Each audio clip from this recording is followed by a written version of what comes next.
right, guys, I want to go back and remind you of a talking point that was very prevalent last year. The prevalent talking point was that developers are skipping Xbox and are no longer going to be making games for the console because the console is not selling well. Hence, blah, blah, blah, blah, blah, blah, blah. If you've noticed, though, and if you've been paying attention, because I've been making the videos on this stuff, and it's been very nice. I mean, thank you for 15,000 subscribers. A lot of sensible people out here are looking at the narratives and seeing how they're dwindling. If you notice, though, since Death Stranding showed up on Xbox, that talking point has finally gone quietly into the dark. It no longer is rearing its head anymore. Do y'all remember that? Once Death Stranding went to the Xbox console, it was over. You see, because the game itself, right, is a PlayStation game. And so PlayStation used the technique that I've been calling, the right to port. Right to publish, where they've been selling their publishing rights and getting their games on the Xbox console. So this is Death Stranding. Its rights were sold to Kojima, and now it's on Xbox. So that talking point of, developers are skipping Xbox, it died quick because it was a PlayStation game. It wasn't just Death Stranding. Let me show you another one, right? Let's go ahead and let's check this out. There's another one called Predator Hunting Grounds. Yeah, look at it. This one, yeah. They sold the publishing rights to Ilphonic, the developers, right? I remember I made the video. I wrongly believed that it was PlayStation publishing it. And then people were like, what do you mean? Shut up. Yeah, you're lying. You're an idiot. And I said, oh, you know what? I took my L. I monetized it too, which was great. Thank you guys for actually coming to celebrate my L with me and give me a lot of views on those videos. Because I think I took that L on like 5 videos. Golly, just reveling in those L's that I took, right? And apparently they allowed for this game to be ported to the Xbox console. So all the talk that these developers were skipping Xbox, it started to pretty much get cold water poured on it. What even then happened was the developers of Final Fantasy started to talk this crazy talk. We'd love to bring our games to Xbox. Huh? After the whole fiasco of, they're skipping with their Capcom Fighter collection. Do you guys remember that? And then the Capcom Fighting Collection issue got resolved and the game is now here. And all of a sudden, that whole talking point is dead. No one is talking about it anymore. But lately, I've realized that there are people who still want to come back and bring that talking point again into the foray with the argument of Xbox and what the consoles have sold and whatnot. But here's the thing. It's not relevant. You know why? The gaming industry is just so saturated with games. Anybody who says they're going to skip Xbox is giving room for another person to come in.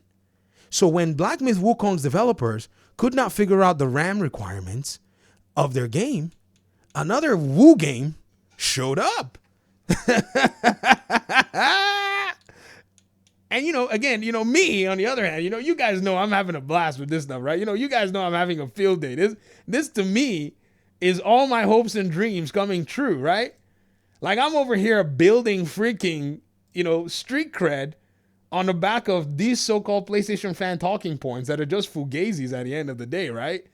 I'm literally having a blast because I realized one thing, that the barrage of video games in the gaming industry is going to absolutely tear through any so-called shred of this nonsense exclusivity that has driven the gaming industry all these years. So now, look at this bad boy.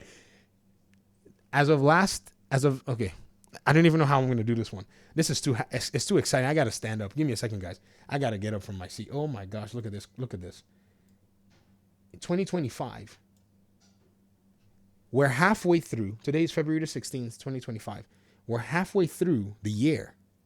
Sorry, halfway through the month of February, and we already have over 2,000 games launched on Steam.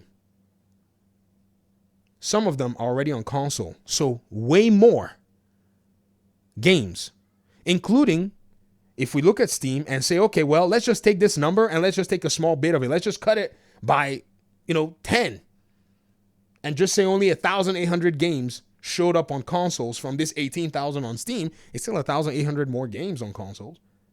And that number is going to continue to climb and continue to go up. And the more that it continues to climb and continue to go up, ladies and gentlemen, more and more, these developers are not going to have any room to continue to maintain exclusivity by any means. So any game that doesn't show up to Xbox as some means of whatever will be simply forgotten. I thought they said Stellar Blade was blah, blah, blah, blah, blah. And then all of a sudden, just the other day, we saw another hack and slash, game of some kind, Tides of Annihilation. Is that what they call it? There we go. Look at that. Another game with a blade and a lady showed up and is about to show up on Xbox. Sure, they may be different quality or whatever, but you'll still get a game to play and you'll be able to judge the game based on its merits. If it's good and you like it, sure. If it's not good, you don't like it, refund it. Or watch a review. Wait around, you'll see if you like the game. But there is a game there anyways that you can play. And so now we're starting to see that narrative change because, for the most part, it was just a few anecdotes here and there. But, because of the amplification and all that nonsense talk, it kind of went crazy. But there's one thing that you can always guarantee. Let me show you guys something. This is how you guarantee what the gaming industry is going to do. Are you ready? I'm going to teach it to you. It's free. You're welcome. Look for where there is money and just follow that money. Everybody answers to this particular thing called money. Look at Final Fantasy developers. They looked at PlayStation. They followed the money. Sure, PlayStation was giving them a bag ahead of time. They took the bag. But then they realized, man, the bag is not enough. So where else, I wonder, can they get a bigger bag? Xbox is sitting there with 30 million users.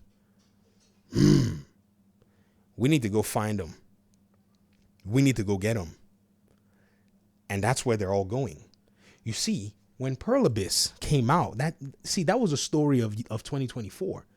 Nobody realized that Pearl Abyss will come out, a publisher, and say no to PlayStation, and say it openly too.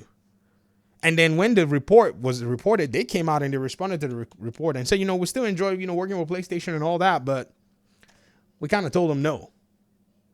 The audacity to tell the market leader no, that you're not going to put your games exclusive on their platform? That's because the market does not care. And Pearl Abyss understands that if we put a big old RPG with all that investment, all that shine, all that beauty, and leave it relegated to PlayStation, they're going to go play Call of Duty and abandon our game, and we are not ready for that kind of a waste of investment at this moment in time. So again, look very carefully how the narratives have shifted, because these people have clearly been lying to you. All of them. Every single one of them that sat there and beat their chest about some game skipping Xbox that has finally come to Xbox, and they all pretended like they never said anything. They went and jumped on another thing. You need to call them all back and say, come back here and sit down and explain why you actually took that stance.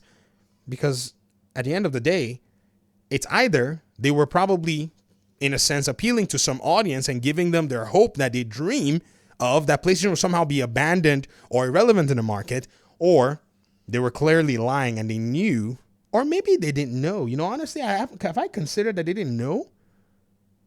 Perhaps they didn't know.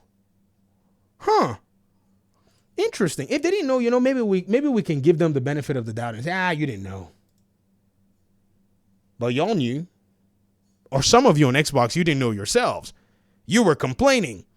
Look at Xbox. They're now skipping games on Xbox. What am I going to do? And I said to you, what is wrong with you? What is wrong with you? If a game skips you, what does that have to do with you? You're the paying customer. Know your place. You call the shots. If they skip you, say my wallet skips you too. Fair game. You don't have to give me a product to spend money on. Anybody who gives me a product to spend money on, I will gladly spend money on a product if I like the product. That's the transaction now. It doesn't matter where you're playing the games on. You are the customer. You are your own agency. And so therefore, the gaming industry is now having to answer to you, the customer, the consumer.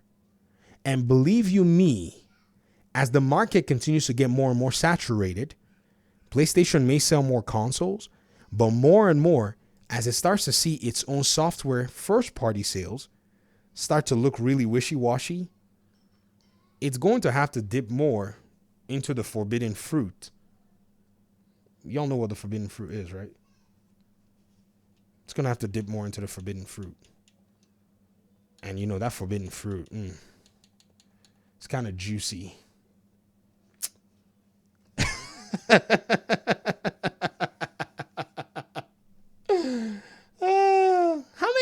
I just show you just now? I showed you 3 PlayStation games on Xbox.